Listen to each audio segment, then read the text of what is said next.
What's up, guys, and welcome back to the doctor's office. I am Dr. Kaori Knight, here to give you proper diagnosis and prognosis and everything comics and comic book characters.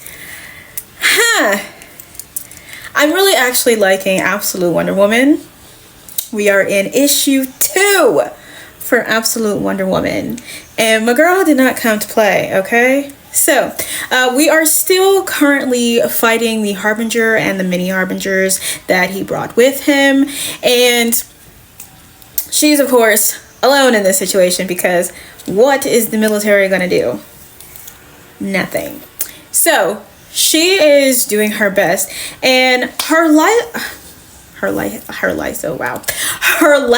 name is Nemesis, and Nemesis is created by Cersei, but blessed by different people, and by blessed I do mean cursed, and she uses that thing and it creates a different type of hell for the person that it's around, and it's almost like the penance stare, and it burns bright for all of the innocent victims that Harbinger has taken. So I guess whenever she uses it against someone else, it would do the same thing, and she's like, it's like, release me, damn it.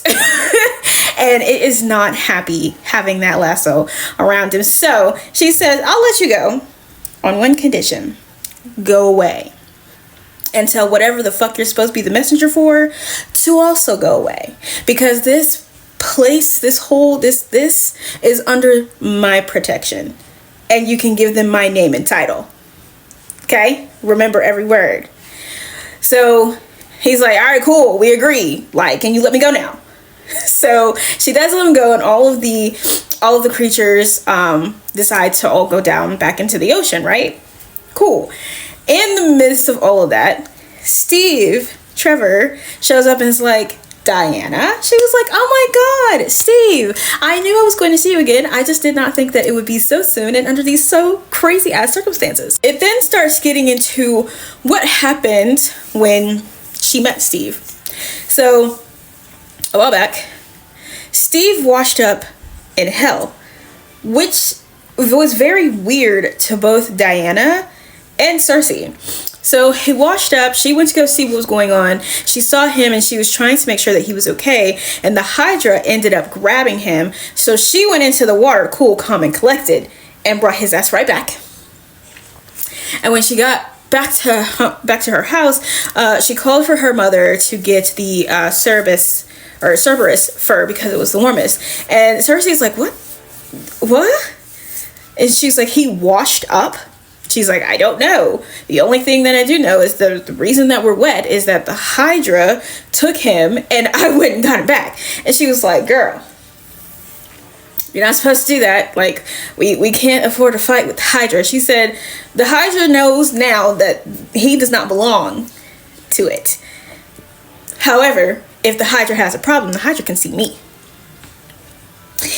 And when I tell you this, Diana is just, if you got a problem, you can see me, and I will take care of that problem permanently.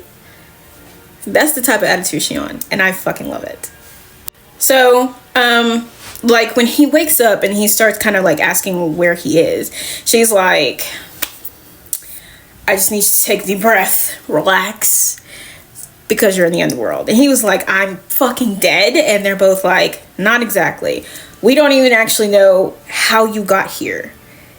So, but you're alive. So, we know you're in shock. You know, just take that all in. So Diana's just like, is he okay? Like, what are we gonna do? And Cersei's like, he has to take it all in, because finding out that you are alive but also in the underworld is crazy.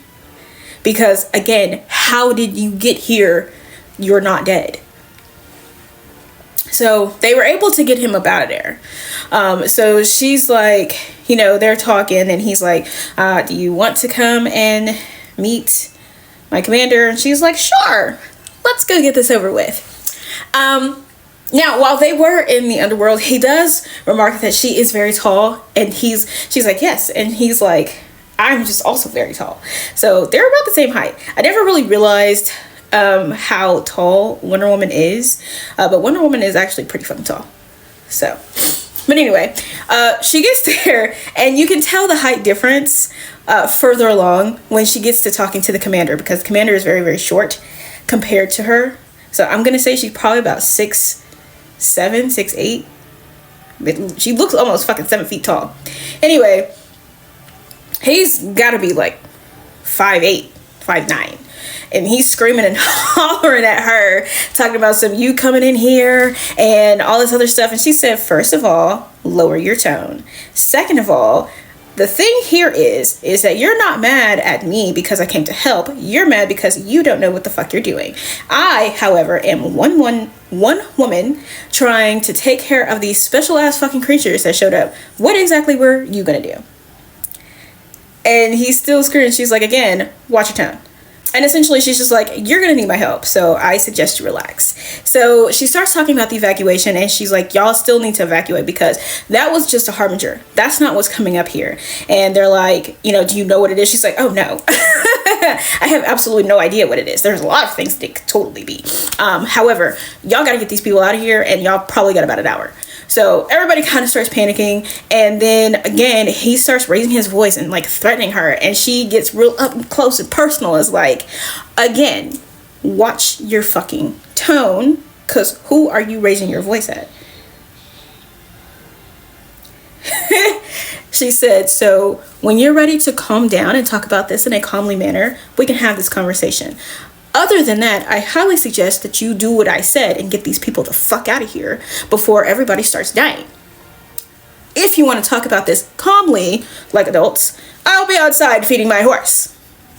And then somebody was like, what the hell does a dead horse eat? She said, magic. Period. Don't be talking about her or her horse.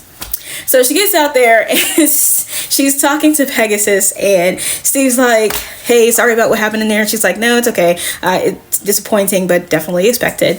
And he's like, so you talk to animals? And she was like, yes. Or he's like, you can understand your horse. She's like, I understand all animals, Steve. And he's like, can I pet him? And she's like, yes, actually, he finds your demeanor very soothing. So he starts asking, he's like, so what's his name? Pegasus.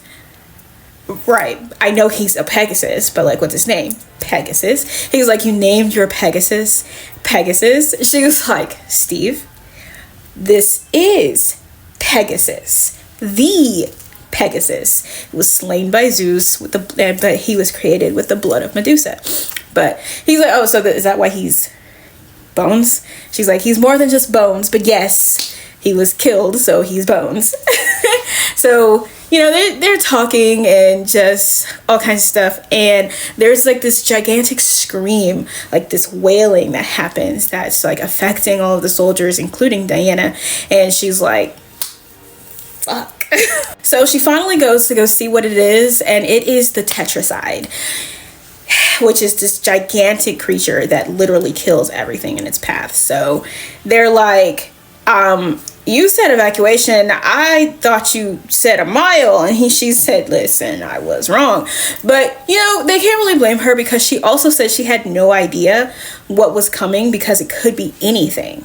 The fact that it's this just makes it worse. So she's got to figure out what she's going to do, but they got to get the hell out of here. And that was the end of it. I loved this. Her artwork is still amazing. She is very Greek.